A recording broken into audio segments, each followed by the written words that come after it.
Hey everybody, back in Belgrade for day 2 of the Belgrade section, which was interviews. So today and tomorrow, actually, we are wall-to-wall interviews. By the way, I hope you can hear the violin practice that's happening outside. Belgrade is just, you know, one of those European cities where culture is constantly happening around you. Architecture is really beautiful, and as we saw today, actually, like there's a strong, passionate artistic contingent here. Maybe not as traditionally Belgrade is not really an artistic center, maybe considered or compared with a lot of other European cities, but they're definitely here in the game industry.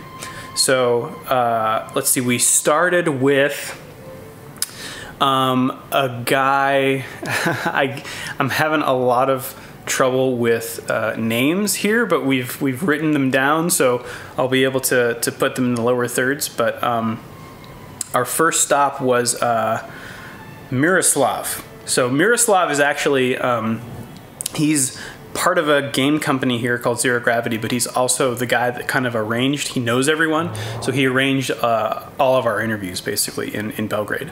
So we went to check out his studio and to see his game called Hellion, which was really cool. And then just chatted, I guess, about the game industry and what it's like to develop a game, and a video game in Belgrade, which is kind of what I asked most of or all of the game developers themselves.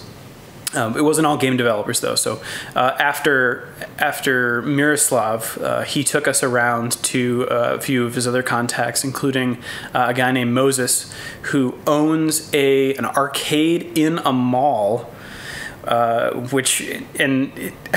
was expecting just like arcade machines and pinball, but there's like everything you could possibly imagine, from your standard, like, you know, basketball. Basketball is really big here.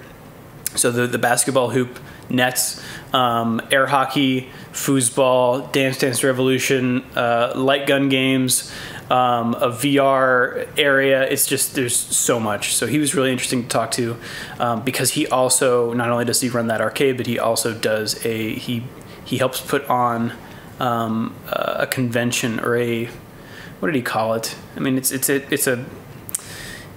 a festival, I think. Which is games and, you know, cosplay, and it sounds like he is trying to do a Comic-Con for Belgrade, called Games Con, not Com.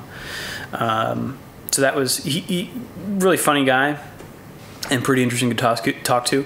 Another really interesting guy is his name's Igor, and we went to his apartment where he and a small team are developing a mobile game that looks really, really beautiful and is super artsy. He actually does not come from a gaming background. He comes from an art background, and spent, I think, his college years in the U.S. And I think his dad is American, so he speaks amazing English. But it was really interesting hearing an artist perspective on coming from that world into gaming. Really interesting dude, very, very measured in his speech, but clearly a very intelligent guy, and his game is just filled with ideas. So that was really cool. And then finally, our fourth interview of the day, can't remember the guy's name, but it was at I guess a board game, not shop, but like a place where people gather. It was just a board game hangout spot, basically, where a Magic the Gathering tournament was going on. And apparently that game is alive and well. People are still playing a lot of Magic, even here in Belgrade. And we got to talk with him about the game and what board games kind of mean to people here. It's you know, I'm trying to kind of extract what the Serbian angle is here, being in Serbia, hoping to contrast it with a lot of, or with the other countries that we're visiting, Bosnia and Croatia. And the interesting thing is that while there are some Serbian-specific notes that people have, there's clearly the feeling is still very collaborative and of a whole. They don't see themselves as much as I would have expected as individual countries, but they all kind of refer to themselves as the former Yugoslavia, which makes sense.